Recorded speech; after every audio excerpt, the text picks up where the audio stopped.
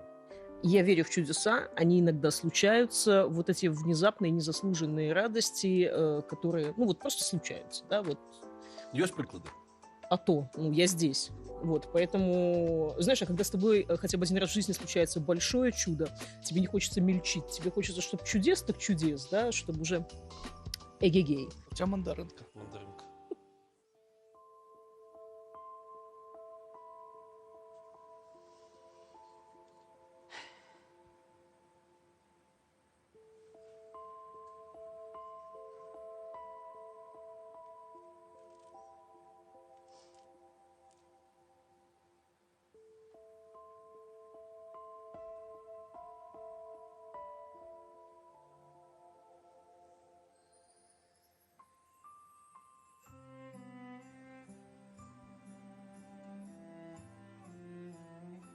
Я не можу вийти.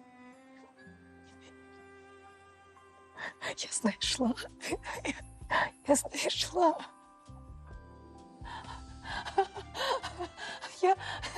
Я знайшла. Глядіть, я знайшла. Я знайшла. Я знайшла.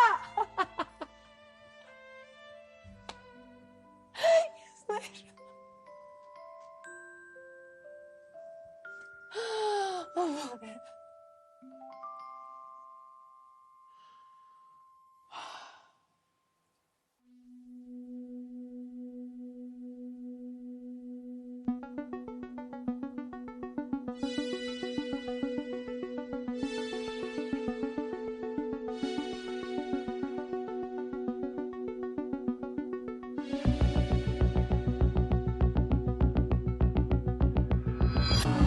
ноч, каханая, навряд чи я смогу тебя сдивить. Но моим твердые характеры доводится платить.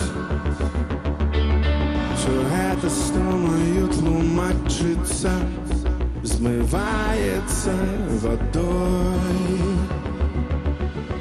Гляди, провайдеры змагаются за право быть с тобой. Зрештою, Гляди ти, во люди, чужое спявають, але ад сэрца. І нібыта гэта ўжо іхняе. Ну, артысты, а! Добра, што хоць нешта спяваюць. Маўчаць прасцей. мы прочинаемся и следаем, и день даре разбег. Мы обнимаемся и ведаем, что хутко пойдет снег. Знакомый город сникнет в окне, и сменится настрой. Я сподеюсь, ты не снишься мне, бо я живу тобой. Зря что знаемся, это мое солнце. Знаемся, это мое солнце.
З кропкі гледжання навукі. Простое, што мы сёння з Сашам шмат размаўляем пра цуды. Што ты можаш сказаць? Ну, глядзіце, я веруючы ў квантавую фізіку. І вось з кропкі гледжання квантавай фізікі цуд гэта вельмі малаверагодная з'ява, але абсолютно реалізуемая.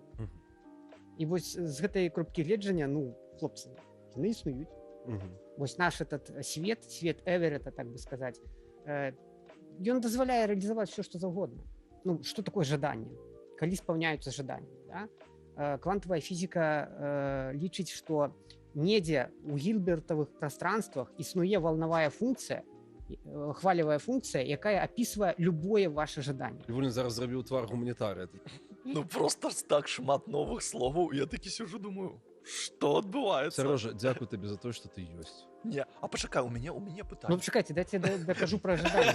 Ну, цікава. Пра жаданне. Так вот, ёсць нейкая хвалевая функцыя, якая апісвае любое ваше жаданне. Так. Яна трымаецца ў так званай квантавай пене. Гэта, умоўна кажучы, падобна на крышталёвы нейкі замак, які дрыжыць. Калі вы паглядзелі, замак разваліўся. Валнавая функцыя калапсіравала. Ваше жаданне споўнілася. А вось святкаваць шампанскім гэта норм ці стром? З пункту гледжання навукі. А у мяне на Хабры ёсць адмысловы артыкул, ён называецца памятка «Как пережить фуршеты». Я вам раю просто гэта пачытаць, хлопцы, і там усе адказы. Но яна безалкагалёвая. Безалкагалёвая падыдзе. Ну все, давай туда безалкагалёва за Новый год и за Зюзю.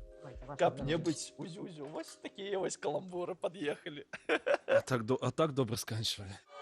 Дарагія сябры, вось такім чынам мы з вами разам сустрэлі 2026 год.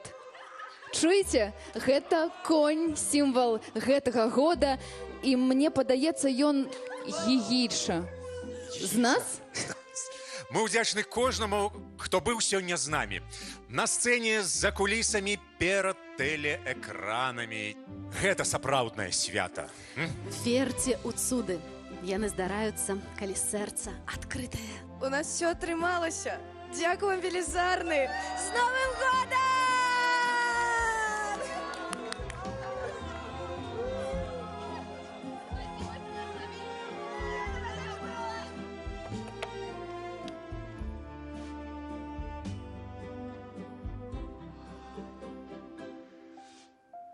Вось яно шчасце.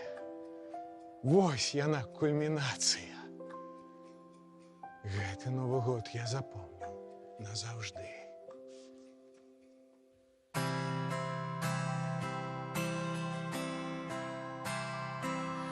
Сапраўдных сяброў так мала, малады ёсць. Адны ўжо не з намі, другі шукаюць свой лёс. І соль на шчаках вакзала, і зноўку абцас зламала, і песен прыгожых мала, малады ёсць.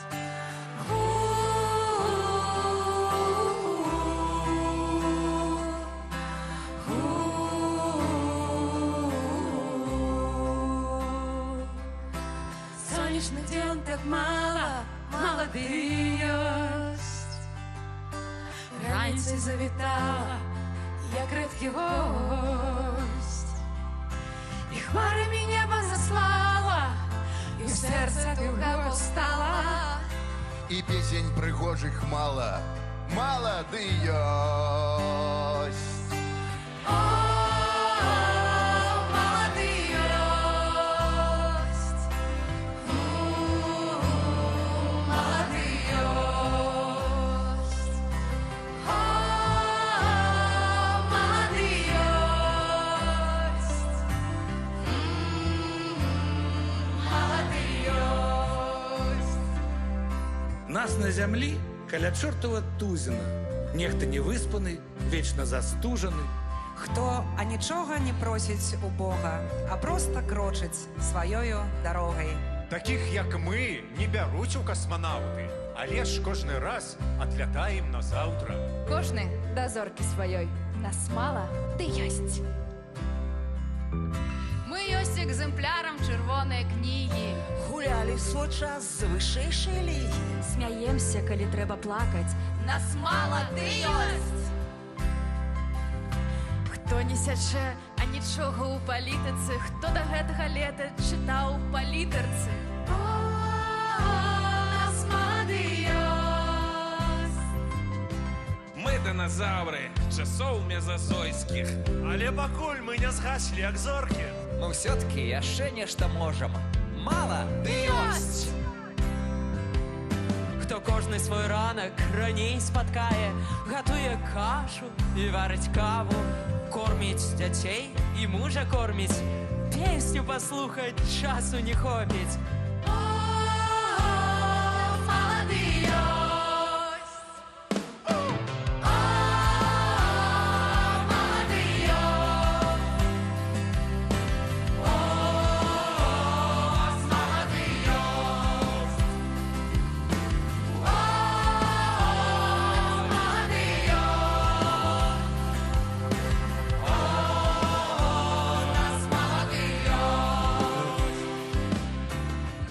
Хто кіруе тралейбусам? Шые адзень.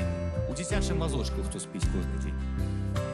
Той, хто працуе на вежавых кранах, і хто не хлусіць з тэлеэкрана. Лякуе людзей і малюе карціны. На касе ў краме працуе няспынна.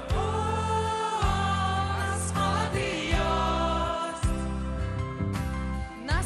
чэмпіёны, мы ўсе унікальныя. У метро, на працы, на кухні і ў спальні. Лятаем у сне, марым і верым, Што мы аднойчы нешта ты зменім, нешта збудуем, адменім граніцы, штосьці пакінем, каб ганарыцца. Хай шансаў на гэта мала, мала ды ёсць!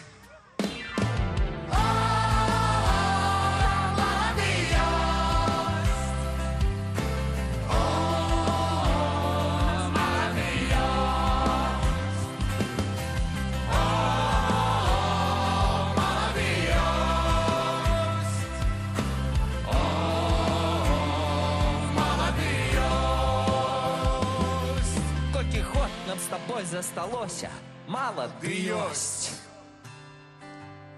Часу не ўсё не досыць, ты паспеецца штось. Помніш, я не сказала, што песен прыгожых мала. Так, песен прыгожых мала, мала ды ёсць. Мала ды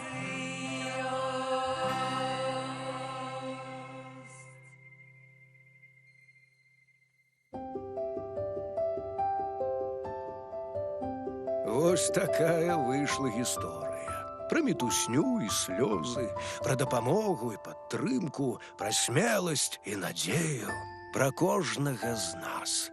І пра свята, якое прыйдзе, нягледзячы ні на што.